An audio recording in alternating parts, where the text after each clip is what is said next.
Le clairon. Et pour notre clairon, nous abordons donc cette question de la justice et de la santé. Qui doit régler l'autre? C'est en fait le fond de notre sujet du jour. Alors, après 6 mois de silence médiatique, Thierry Casasnovas, vous savez, le youtubeur crudivore, comme on dit, qui a déjà plus de 600 000 abonnés sur YouTube, a été mis en examen pour 8 chefs d'inculpation, dont exercice illégal de la médecine. Il est désormais la proie, finalement, la cible à abattre de la nouvelle loi dont on a déjà parlé ici, la loi dite de lutte contre le sectarisme qui a été validée en Conseil des ministres il y a désormais 2 semaines. Je vous rappelle, l'article 4 de ce projet de loi est puni d'1 an d'emprisonnement et de 15 000 € d'amende la provocation à abandonner ou à s'abstenir de suivre un traitement médical thérapeutique ou prophylactique. Lorsque cet abandon ou cette abstention est présenté comme bénéfique pour la santé des personnes visées, alors qu'il est, en l'état des connaissances médicales, manifestement susceptible d'entraîner pour elles, compte tenu de la pathologie dont elles sont atteintes, des conséquences graves pour leur santé physique ou psychique. Voilà. Donc la provocation à abandonner un traitement médical thérapeutique. Voilà le nouvel article qui pose question, ce projet de loi, donc qui pose question, qui n'est encore qu'à l'ordre de projet. Jusqu'où va notre liberté de nous interroger sur notre santé, les moyens de prendre soin de notre corps? Quelle est la limite finalement entre le sectarisme et puis, par exemple, un youtubeur influent tel que Thierry Casasnovas, qui décide de ce qui est la bonne science et de ce qui ne l'est pas? Et ce débat, je veux le poser en dehors finalement des considérations de fond de la vidéo de Thierry Casasnovas, enfin de fond, évidemment on va aborder le fond, mais l'idée c'est d'extraire ce débat et de poser une question générale qui nous concerne tous. Jusqu'où peut-on interroger la science et la santé? C'est pour ça que je suis très heureuse de recevoir Thierry Casasnovas qui a accepté de venir témoigner aujourd'hui, et Fabrice Divisio. Alors bonjour Thierry Casasnovas. Bonjour, Et merci de m'accueillir. Eh bien, merci à vous d'être avec nous. Donc, votre chaîne s'appelle Régénère, c'est ça? Oui, Régénérer, c'est ouais. c'est mon ancien. Et vous avez un magazine du même nom, donc vous vous présentez comme militant de la naturopathie. Puis nous sommes avec Fabrice Divisio. Bonjour Fabrice Divisio. Bonjour. Avocat bien connu et fondateur du mouvement Rebâtir. Fabrice Divisio, vous êtes l'avocat de Thierry Casasnovas, donc qui est en ce moment mis en examen. Alors, avant d'aborder les sujets, je vais demander à Thierry Casasnovas de vous présenter, mais avant ça, je vais vous proposer d'écouter un extrait d'une de vos vidéos où moi, je pense qu'on entend bien l'esprit, en tout cas, de vos vidéos. Écoutez. Avec ce petit jus, avec cette démarche, avec ce simple fait de un jour faire un pas et de dire « Ok, ce matin, je vais manger des fruits. Ou ce matin, je vais jeûner. Ou ce matin, je vais me faire un jus de légumes. » Ben, tu bascules dans une réalité complètement différente. Tu bascules dans une réalité où le pouvoir, il est entre tes mains. Alors, pas un pouvoir illimité, on est toujours limité par les lois naturelles. Au contraire, là, on s'inscrit dans les lois naturelles. Les lois créationnelles, même si tu veux, peu importe. Mais en tout cas, on s'inscrit dans une réalité. Mais dans cette réalité-là, on reprend l'entièreté de notre pouvoir. À un endroit où on nous avait toujours dit, c'est l'affaire de spécialistes. Ferme ta gueule, pose pas de questions, avale ta pilule et avance. Mais toi, tu es là et tu te dis, mais ça fait des années que je gobe des pilules et ça va pas mieux. Ça va pas mieux. Alors il y a un symptôme qui disparaît, puis il y en a un autre qui revient. Et c'est là où quelqu'un comme moi apparaît et te dit, comme on me l'a dit précédemment à moi, donc je ne fais que transmettre quelque chose, qui te dit, en fait, les symptômes ne sont que des informations. Et toi, qu'est-ce que tu fais? Tu te contentes de zapper de chaînes. T'étais sur la 1, tu passes sur la 2. Mais c'est la même MERDE qu'on te faut. L'information n'est que de l'information. Tu ne vas pas à la cause des causes. Et la cause des causes, c'est ce qu'on appelle le terrain. Voilà. Bon, ferme ta gueule, pas de questions, avale ta pilule et avance. Le symptôme, ce ne sont que des informations. Voilà à peu près finalement le message, je pense, vous allez nous le dire en direct, que vous souhaitez passer à travers vos différentes chaînes. C'est une partie du message. Mais déjà, je vous remercie parce que d'habitude, quand quelqu'un prend une coupe de mes vidéos, il prend des coupes habilement choisies de manière à me discréditer. Là, pour une fois, j'ai l'impression que ça a été fait, non pas pour me ridiculiser, mais pour essayer de comprendre alors, une partie du discours. Mais c'est vrai que le discours de la naturopathie est d'abord et avant tout un discours de responsabilité personnelle, d'action pour sa santé. Et ça, c'est une partie très importante de mon travail, c'est certain, de dire aux gens, écoutez, vous n'êtes pas soumis, vous n'êtes pas victime, vous pouvez faire des choix dans votre vie, et ces choix vont avoir une influence énorme sur votre qualité de vie. Alors, faites ces choix. Donc, déjà, connaissez ces choix, connaissez les alternatives, hein, ça ou ça. Et à partir du moment où vous êtes conscient des alternatives, eh bien, posez des choix qui vont dans le sens de votre santé, de votre vie, de votre énergie, pour avoir une qualité de vie qui soit meilleure, parce que je pense que c'est le désir de chaque personne. Mmh. Vous considérez finalement qu'aujourd'hui, on nous empêche d'exercer notre bon sens et de notre bon sens qui finalement nous protégerait, heu, physiquement? Je ne sais pas si on nous empêche. Disons que je dirais que cette culture, elle est relativement absente.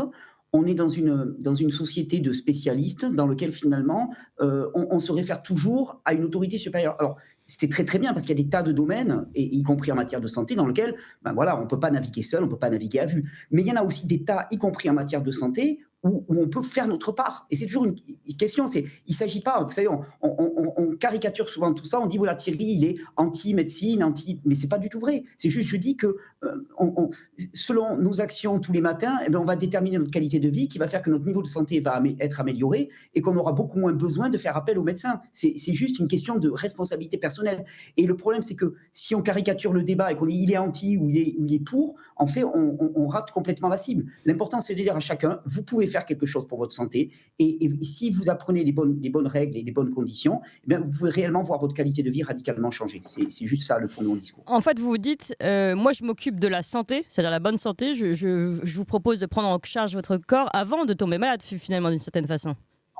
Mais la naturopathie, la naturopathie ne s'occupe pas d'urgence dans l'absolu. La naturopathie, c'est en amont, c'est transformer le terrain pour que la personne soit suffisamment en santé pour que, globalement, elle ne soit jamais malade, même si ça peut paraître un peu surréaliste pour certaines personnes. Quelqu'un qui est en santé n'est pas malade, quelqu'un qui est en santé n'est pas malade de l'hiver, il ne tousse pas, il n'éternue pas, il va bien, il va bien. Et on a oublié que cet état de je vais bien, il était possible. Mmh. On a l'impression que finalement, notre survie n'est que liée à la sacro-sainte science et aux innovations qui sont modernes, des médicaments et qui nous permettent de survivre. Mais ce n'est pas ça en fait. Il y a autre Mmh. chose. Il y a autre Mmh. chose à trouver et c'est ce que j'essaie de mettre en valeur dans mes vidéos. D'accord. On vous reproche notamment, hein, parce qu'évidemment vous êtes accusé, puis vous êtes mis en examen, donc il y a une procédure judiciaire en cours. Eh bien, je l'ai dit, hein, de exercice illégal de la médecine, première chose. Et l'une des vidéos les plus citées, c'est celle, je résume ce qui est dit, mais vous allez justement répondre.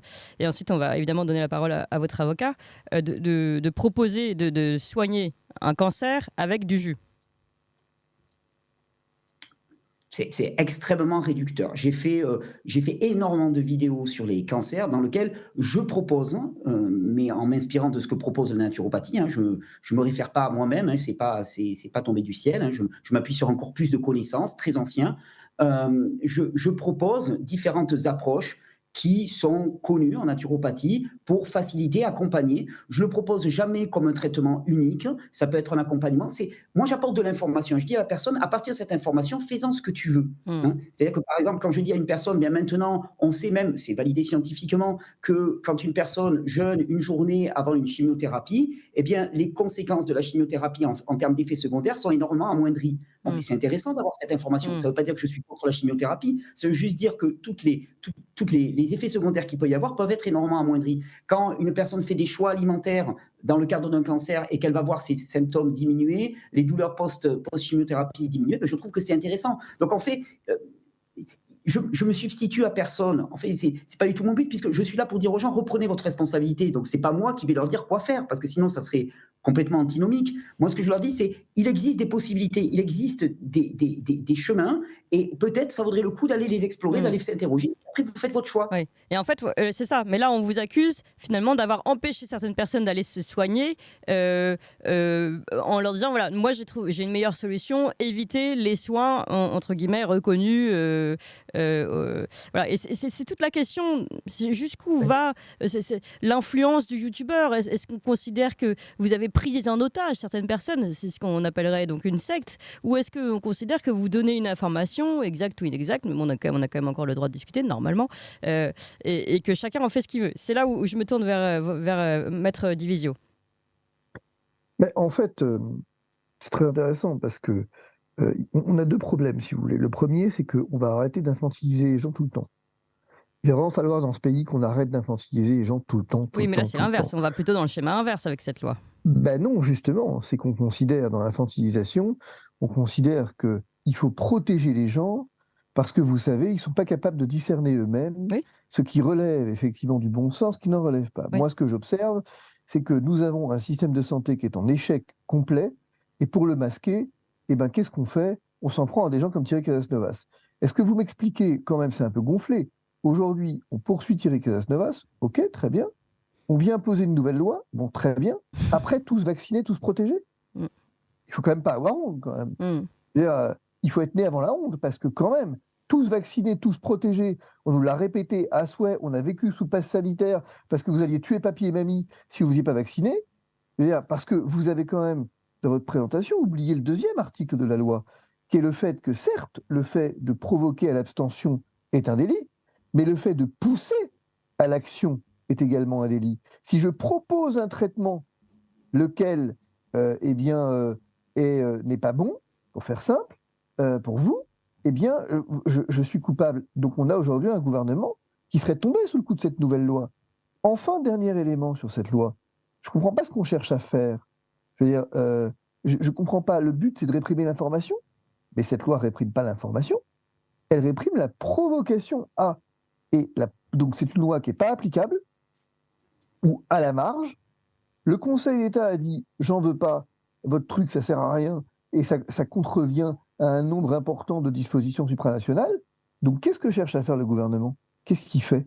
C'est pas du droit. Il ne cherche pas à faire œuvre législative, il cherche à faire œuvre idéologique. Et on est toujours dans le même débat, en fait. Ce qui est reproché à Thierry Casasnovas, c'est rien d'autre que le fait qu'il soit Thierry Casasnovas. On peut s'interroger sur un dernier point. Est-ce que ce qui pose un problème, c'est que Thierry Casasnovas soit suivi, là où finalement, de plus en plus, la parole médicale devient suspecte et devient problématique. D'ailleurs, c'est une question intéressante.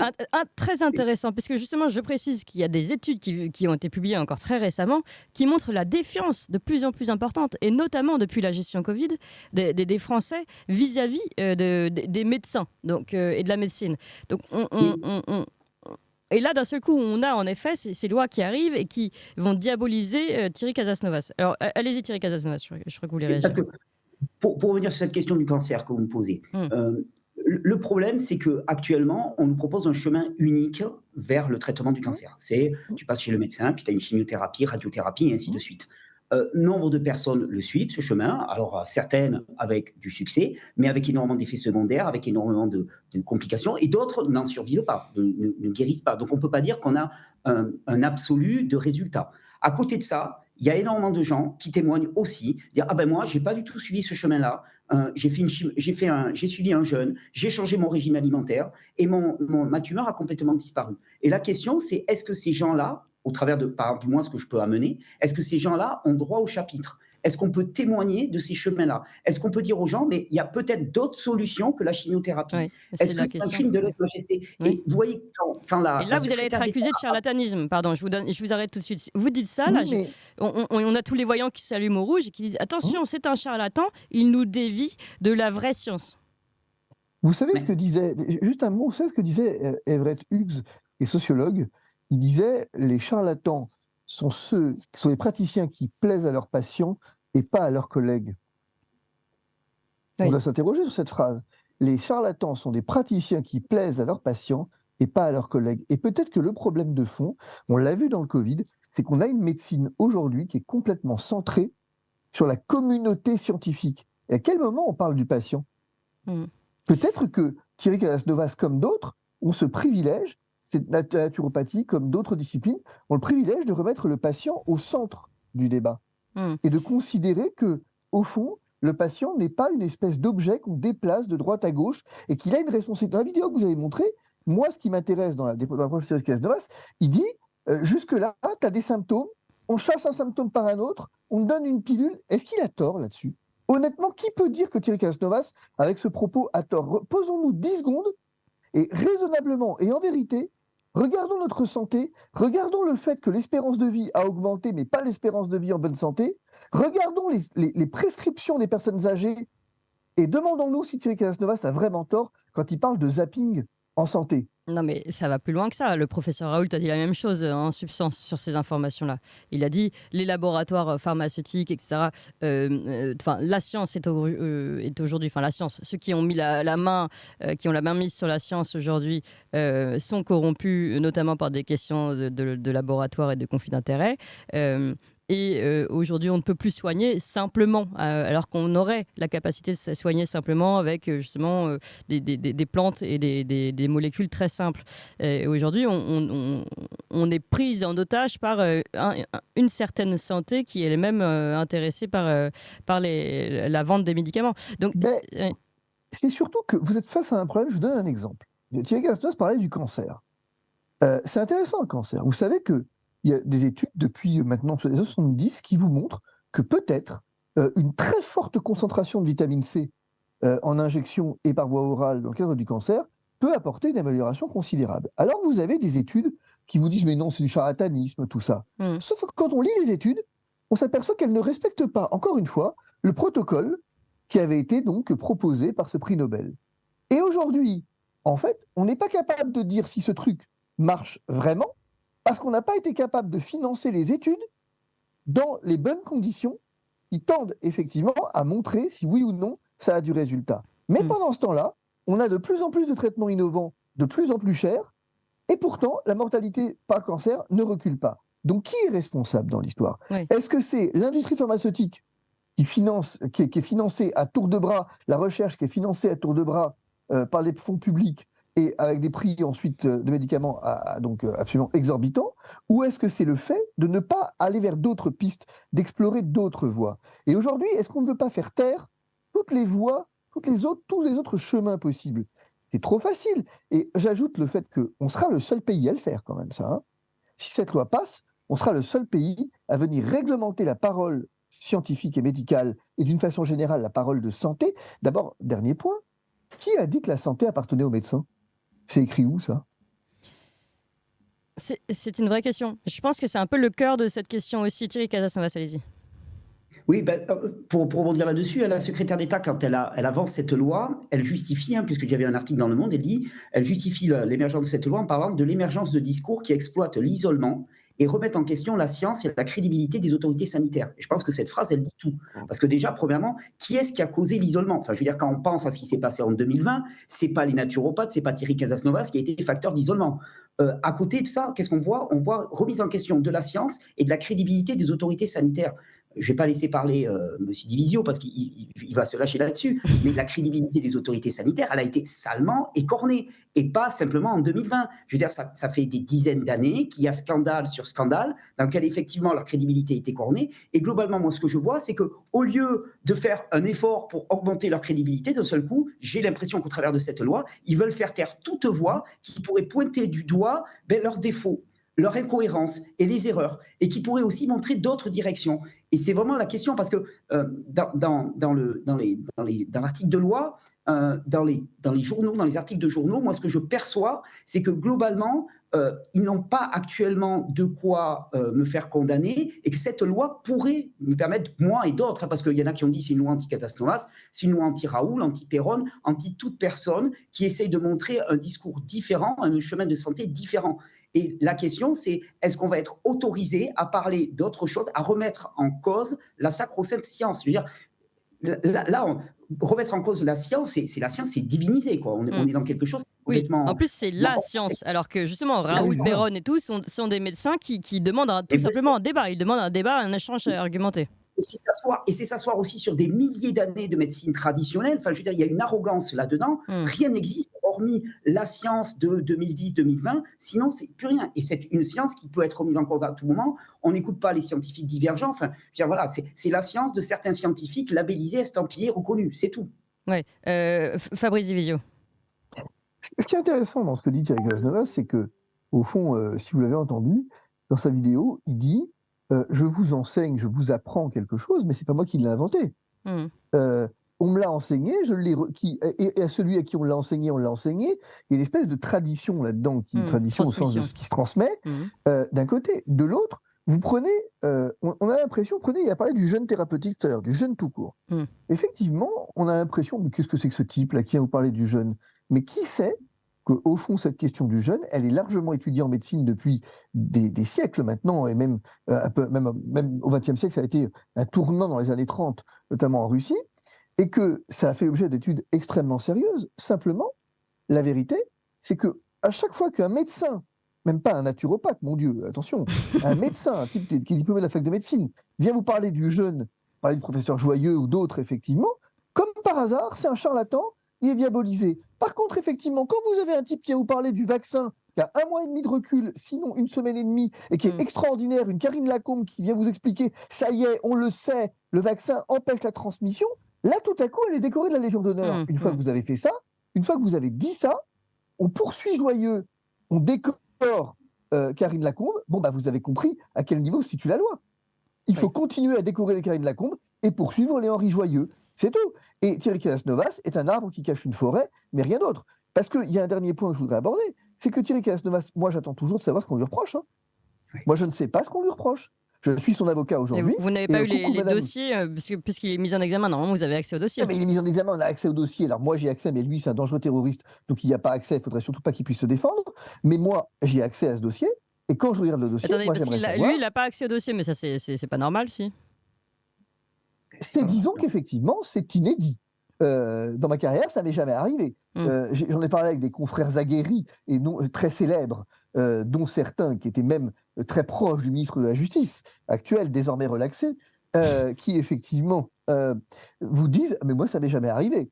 Sauf dans les affaires de terrorisme. Ça dit quelque chose, quoi. Thierry Calas-Novas, il est tellement... C'est intéressant parce qu'il ne peut même pas avoir accès à son dossier, avoir copie de son dossier, parce que vous comprenez, il y a une suspicion généralisée qui pèse sur lui. Il va utiliser ce dossier pour aller, mon Dieu, peut-être influencer les témoins et les victimes. Alors moi, les témoins, je les attends toujours. Et les victimes, si on avait, j'en serais le premier ravi parce qu'on pourrait au moins les confronter. Actuellement, ce qu'on reproche à Thierry Calas-Novas, c'est d'avoir fait des vidéos. Voilà. Et peut-être, potentiellement, d'avoir abusé de la crédulité des gens, parce que si les gens ont vraiment cru ce qu'il a dit, je ne sais pas quoi, je ne sais pas quand, je ne sais pas qui, mais c'est pas grave. Il fallait effectivement abattre le soldat Calas-Novas. Bon, bah, pas de problème. Sauf que la vérité, c'est que ce truc est un procès médiatique, mais n'est pas un procès politique, mais n'est pas un procès juridique. Et qu'à la fin de la fin, Thierry Calas-Novas sera blanchi des poursuites dirigées contre lui, mais le mal sera fait parce qu'il aura été présenté publiquement, sinon comme un assassin, presque quand même. Et l'objectif de cette loi, elle n'est que ça. Elle n'est pas de faire condamner des gens. Parce que une fois que vous êtes devant un tribunal... de faire étiqueter des gens. De faire étiqueter des gens, très exactement. Et en fait, c'est de les jeter en pâture à l'opinion publique, de salir leur réputation. Aujourd'hui, Thierry Calas-Novas, je veux dire, il est sali, et c'est parfaitement inacceptable qu'il soit sali.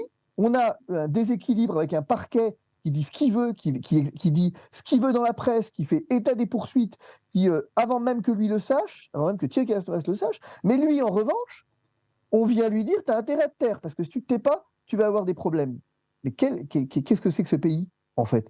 Eh bien, en fait, ce pays, c'est celui qui a vécu à l'ère des QR codes, ce pays, c'est celui qui a vécu à l'heure des passes sanitaires, et qui est dans un échec cuisant en matière de santé, où comme aujourd'hui pour les patients, ce qu'on leur propose, c'est des cabines de télémédecine dans les gares. Voilà comment on considère les patients dans ce pays. Eh ben, d'accord, je comprends qu'effectivement, des gens comme Thierry Calas-Novas puissent, dans ce contexte, poser problème. Oui, mais est-ce que c'est lui le problème ou est-ce qu'il est la solution ?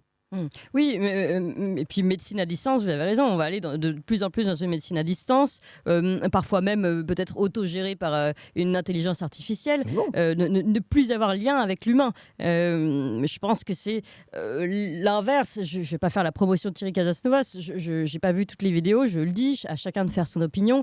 Certaines choses m'ont paru étonnantes, franchement, mais à chacun de faire son opinion et d'aller voir. Mais en tout cas, je crois que vous cherchez à aller vous intéresser au corps humain et à l'homme, plutôt que d'envoyer des médicaments à distance. Thierry Calas-Novas, vous voulez réagir une dernière fois? Le mot de la fin? Oui, pour dire oui, parce que par rapport à la séquence vidéo que vous montriez au début, dans lequel je faisais vraiment le distinguo entre le symptôme et le terrain, vous disiez, une grande partie de Français disent que finalement, ils ont plus confiance maintenant dans la médecine naturelle que dans la médecine de terrain. Et le problème, c'est que moi, là, je suis d'une certaine manière un symptôme. C'est-à-dire, je parle et j'exprime une perte de confiance, peut-être dans la médecine. un désir de rechercher d'autres solutions, de ne pas avoir des solutions monolithiques, Oui. un désir de liberté et d'indépendance et de reprendre en main sa santé. Et finalement, plutôt que de se questionner, plutôt qu'un système qui est à l'échec cuisant, qui a enchaîné bêtise sur bêtise, scandale sur scandale, plutôt que de se remettre en cause, qu'est-ce qu'ils font? Ils essayent de taper sur le symptôme, encore une fois, parce qu'ils ne connaissent que ça, plutôt que de s'intéresser au terrain. Mais le problème, c'est qu'ils vont me dégommer à moi, ils vont dégommer d'autres porte-parole, il y en aura d'autres qui émergeront, parce que de Bien toute sûr. façon, ça correspond à une tendance forte. Les gens veulent reprendre en main leur santé, veulent être responsables de leur santé, en ont assez qu'on leur raconte des balivernes, et ils veulent vraiment voir leur qualité de vie changer, et non pas enrichir un système pharmaceutique qui actuellement engrange des milliards et des milliards de dollars. Je veux dire, ça commence à se savoir, et je pense que l'épisode qu'il y a eu avec le Covid a fait qu'énormément de gens se sont renseignés par eux-mêmes, et là, l'État, il essaye de mettre des rustines comme il peut, et à force de coercition, de menaces, d'interdiction de parler, d'accéder à son dossier, et ainsi de suite, à force de terreur, de casser des individus comme moi, parce que littéralement, je ne veux pas faire trop les violents, mais être à ma place, c'est vraiment extrêmement compliqué. C'est d'une violence inouïe. Mmh. Mmh. D'être Mais infligé à moi, à mes proches, à ma famille, c'est d'une violence inouïe. Et ça, c'est pas normal. Oui, bien sûr. Dernier mot, Maître Divisio. Je voulais justement, puisque vous avez évoqué rapidement le QR code, je rappelle qu'on nous annonçait hier qu'on aurait un retour du QR code autour de la région parisienne, autour des zones à haute tension, vous savez, pour les JO. QR code même quand vous voudrez aller au restaurant ou même quand vous voudrez aller chez un particulier pour avoir accès à une belle vue depuis la fenêtre et voir les scènes des JO. Et là, on voit que d'un autre côté, on a cette loi qui va nous empêcher finalement de questionner certaines vaccinations obligatoires, on sait de quoi on parle. Donc on voit quand même une tendance de fond là, Maître Divisio, vers laquelle on se dirige. Je crois que c'est même plus une tendance, en fait. Oui. On a dépassé le stade de la tendance, là, cette fois. Je veux dire, on est en plein dedans. Mais rappelez-vous, je veux dire, quand effectivement on disait quand je disais un gouvernement qui vous emprunte une liberté oublie toujours de vous la rendre, j'espère que maintenant les Français ont compris quand même que le QR code, on voit bien ce que ça procède. Et j'ajoute un point pour faire un lien. C'est très amusant qu'on vienne faire une loi sur les dérives sectaires, alors que finalement, le QR code, c'est quoi comme un outil de discrimination et un outil finalement pour isoler des gens.